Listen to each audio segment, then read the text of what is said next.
리플의 최근 행보는 뭔가가 답답합니다. 그리고 아실 분들은 아시겠지만 리플이 트럼프와 정치 자금으로 쏟아부은 금액이 무려 1,000만 달러를 넘어가는 거액입니다. 하지만 결과는 어떤가요? 완전한 배신이었습니다. 오늘 우리가 파헤칠 이야기는 단순한 투자 실패가 아닙니다. 거대한 정치적 음모와 배신, 그리고 암호화폐 시장을 뒤흔든 충격적 진실입니다. 2024년 리플은 확신했습니다. 트럼프가 대통령이 되면 리플의 시대가 올 것이라고 말이죠. 리플은 트럼프 취임 기금에 500만 달러 상당의 리플을 직접 기부했습니다. 그리고 친암호화폐 정치활동위원회에도 거액을 지원했죠. 리플의 계산은 명확했습니다. 돈으로 정치를 사면 미국이 리플을 전폭적으로 밀어줄 것이다. 당시만 해도 우리 같은 리플의 개인 투자자들은 환호했죠. 드디어 리플이 정치권과 연결고리를 만들었다고 생각했거든요. 하지만 여기서 첫 번째 균열이 시작됩니다. 2025년 3월 2일 마어라고에서 열린 기부자 행사, 브라이언 발라드 로비 회사의 한 여성 직원이 트럼프를 끈질기게 쫓아다녔습니다. 그녀는 미리 작성된 메모를 들고 트럼프에게 전달합니다. 전달된 메모의 내용은 암호화폐 전략 비축에 대한 글이었습니다.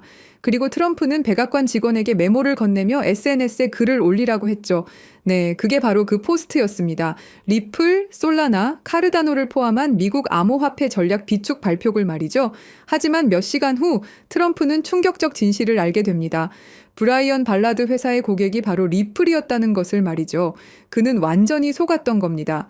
트럼프는 발라드를 언급하며 그는 더 이상 어떤 것에도 환영받지 못한다고 강하게 비난했습니다. 트럼프의 분노는 상상을 초월했죠.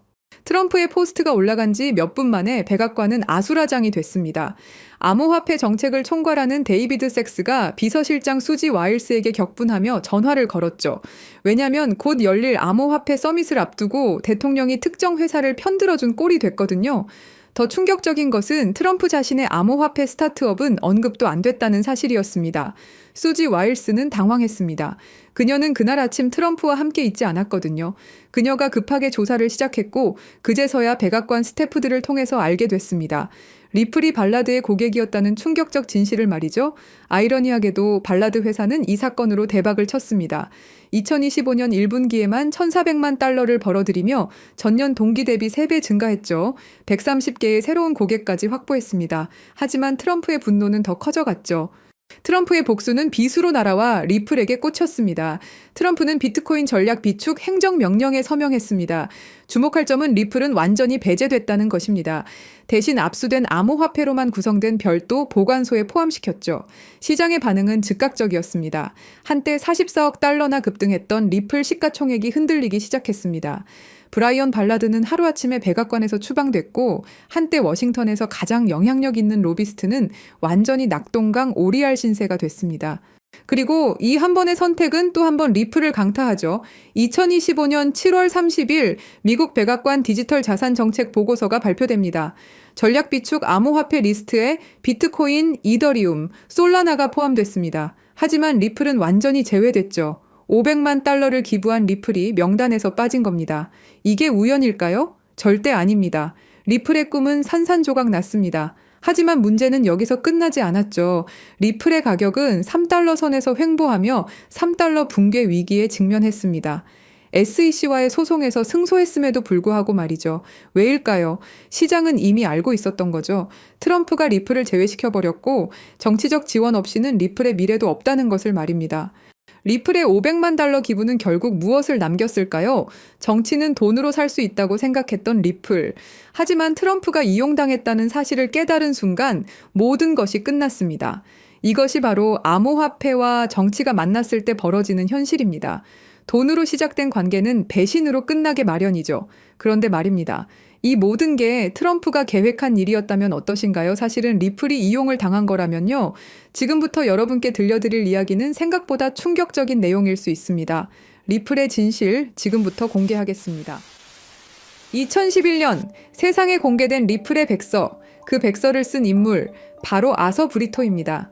대부분의 사람들은 그를 그냥 리플 창시자 혹은 뛰어난 개발자쯤으로만 알고 있죠.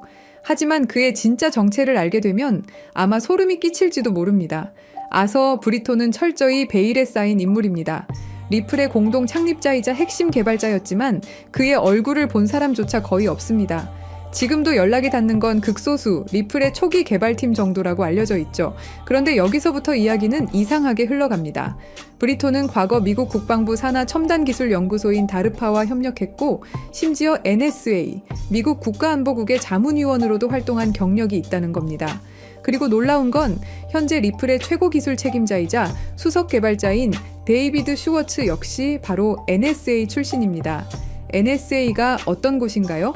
2013년 내부 고발자 에드워드 스노든이 세상에 폭로한 그 이름, 미국 전역을 대상으로 불법 감청과 감시를 벌이던 그야말로 딥스테이트의 핵심 정보기관으로 지목된 바로 그 조직입니다. 여기서 우리가 주목해야 할 건 이건 더 이상 단순한 개발자의 경력이 아니라는 겁니다. 브리토와 슈워츠는 딥스테이트와 암호화폐를 연결짓는 결정적 인물일 수 있다는 거죠. 그리고 가장 수상한 대목, 아서 브리토는 리플 백서를 발표한 직후 갑자기 세상에서 사라졌습니다. 완전히 말 그대로 증발해버린 겁니다. 왜일까요? 답은 의외로 간단할 수 있습니다. 임무 완료. 시스템은 구축됐고 그의 자리를 대체할 사람, NSA 출신 데이비드 슈워츠도 남겨두었습니다. 그 후 리플은 진심으로 혁신을 추구하기 시작했습니다. 직원들은 진짜로 금융 시스템을 바꿀 수 있다고 믿었고 투자자들도 이 기술의 가능성에 매료됐죠. 그리고 그게 바로 딥스테이트의 진짜 계획이었습니다. 가짜 열정은 금방 들통납니다. 하지만 진짜 열정으로 만든 기술은 완벽한 도구가 됩니다. 의심할 수 없게 되니까요. 리플이 성공할수록 더 많은 은행들이 채택할수록 더 많은 사람들이 신뢰할수록 그들의 계획은 조용히 그러나 치밀하게 완성되어 가고 있었던 겁니다.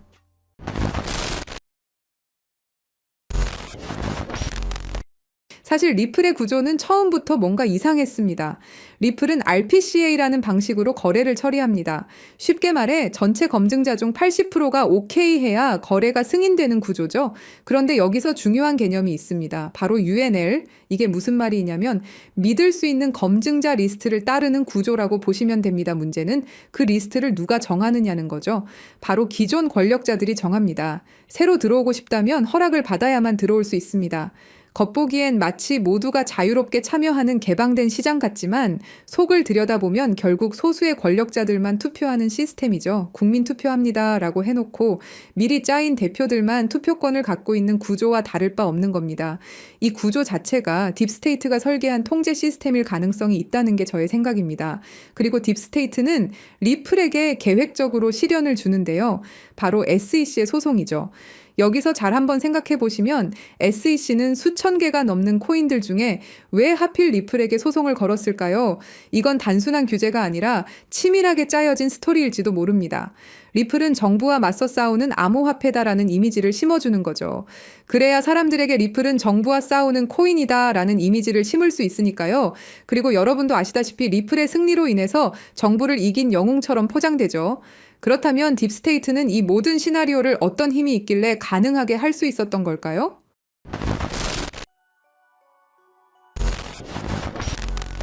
딥스테이트란 무엇일까요? 그것은 선출되지 않은 권력 집단입니다. 정부 안에 또 다른 정부가 숨어 있는 것이죠. 대통령이 바뀌어도 정권이 바뀌어도 그들은 그 자리에 남아 실제 권력을 쥐고 흔들어댑니다. 그렇다면 그들은 누구일까요? 지금까지 딥스테이트로 거론되는 인물들은 크게 5가지로 분류됩니다. 첫째, 30년 넘게 정부에 몸담은 영구직 고위 관료들입니다. 둘째, CIA, NSA, FBI 등 정보기관의 실세들이 있죠. 셋째, 달러를 찍어내는 연방준비제도 이사회 임원들입니다. 넷째, 10조 달러를 움직이는 월스트리트 거대 자산운용사들이 있고요.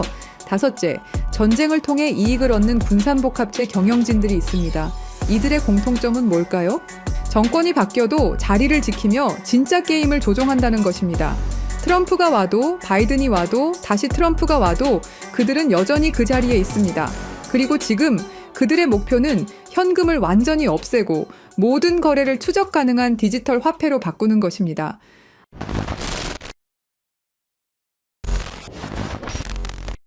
딥스테이트의 궁극적 목표는 현금을 완전히 없애고 모든 거래를 통제 가능한 디지털 화폐로 바꾸는 것입니다.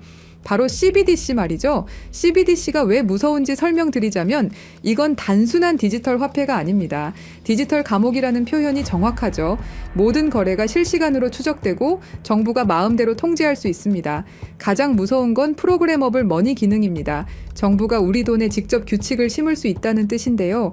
한국은행에서 실제로 공개한 예시를 보시면 CBDC를 사용할 경우 자녀 용돈 10만 원 중 2만 원은 오락비, 3만 원은 식비, 5만 원은 도서비로만 사용 가능하게 설정할 수 있다고 설명하죠.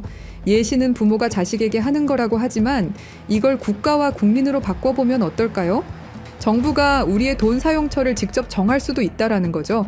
일본 제품 사지 마라, 특정 지역에서만 써라, 3개월 후에는 자동으로 없어진다 같은 기능이 가능하다라는 겁니다. 상상만 해도 끔찍하죠. 그런데 이게 이미 현실이 된 곳이 있습니다. 바로 중국이죠. 중국의 사회 신용 시스템은 10억 대의 CCTV로 실시간 감시하면서 구매 내역 하나하나로 점수를 매깁니다. 담배 사면 감점, 기저귀 사면 가점. 점수가 낮으면 기차표도 살 수 없죠. 실제로 2020년까지 490만 명이 항공여행 금지, 165만 명이 기차여행 금지를 당했습니다. CBDC가 도입된다면 이런 일이 전 세계로 확산될 것이 분명하고요. 그렇게 된다면 모든 거래 실시간 추적, 언제든 계좌 동결 가능, 사용처를 정부가 제한, 돈의 유통기한 설정, 개인 신용 점수에 따른 차별이 가능해지게 됩니다. 이게 딥스테이트가 100년 동안 꿈꿔온 완전 통제 사회죠.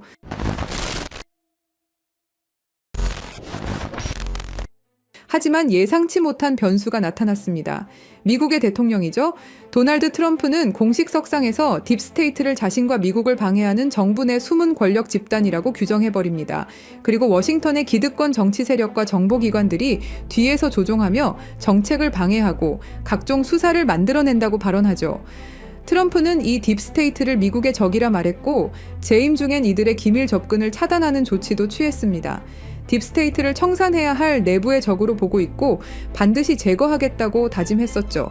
그러면서 트럼프가 CBDC를 제외시키고 선택한 게 바로 스테이블 코인입니다. 트럼프 대통령은 달러 기반 스테이블 코인은 달러의 지배력을 더욱 강화하는 데 기여할 것이라고 강조했습니다. 그리고 2025년 7월 18일 트럼프 대통령이 지니어스 법에 서명하면서 스테이블 코인의 법적 기반이 완성되었습니다. 이건 딥스테이트의 CBDC 계획에 대한 직접적인 도전장이었죠. 이제 두 시스템이 정면으로 충돌하고 있습니다.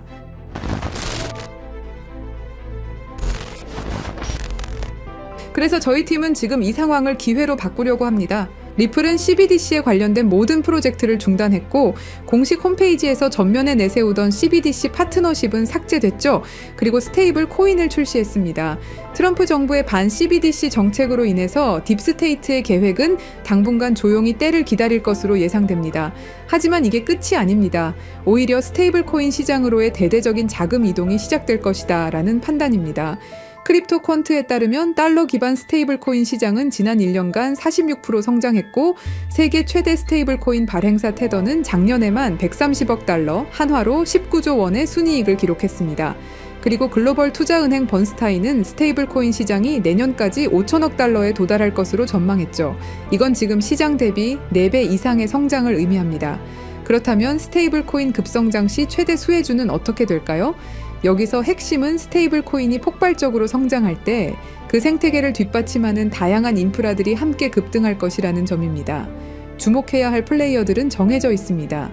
직접적으로 보자면 서클, 테더, 월드리버티 파이낸셜이 있겠죠. 하지만 투자자 입장에서는 다른 관점을 생각해봐야 됩니다. 인프라 생태계, 여기가 진짜 핵심이라고 할 수 있습니다. 스테이블 코인 거래량이 폭발하게 되면 뒷받침할 다양한 블록체인 생태계에 대한 수요가 기하급수적으로 증가할 겁니다. 현재 주류 체인들로는 절대 감당할 수 없는 수준의 거래량이 몰려오겠죠.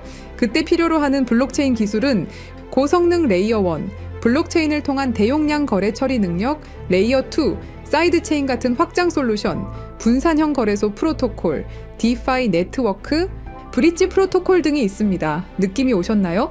우리는 이 흐름으로 최대 수혜를 받을 수 있는 프로젝트에 투자를 해야 됩니다. 이 중에서도 특히 주목해야 할 프로젝트가 바로 입니다. 이 코인은 지금 어떤 상호 운용성 제공업체보다도 더 많은 블록체인을 연결하고 있고 그 격차는 계속 벌어지고 있습니다.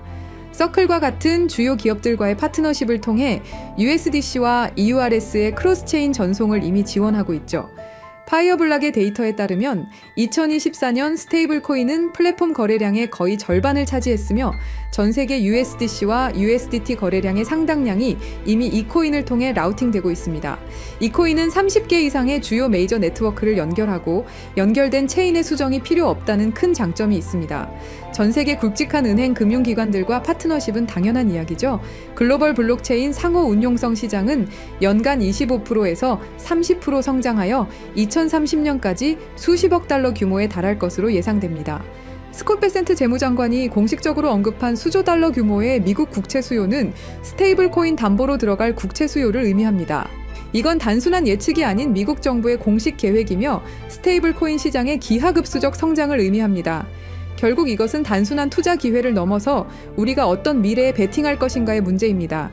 딥스테이트의 완전 통제 시스템은 트럼프로 인해 긴 휴식기에 들어갈 겁니다.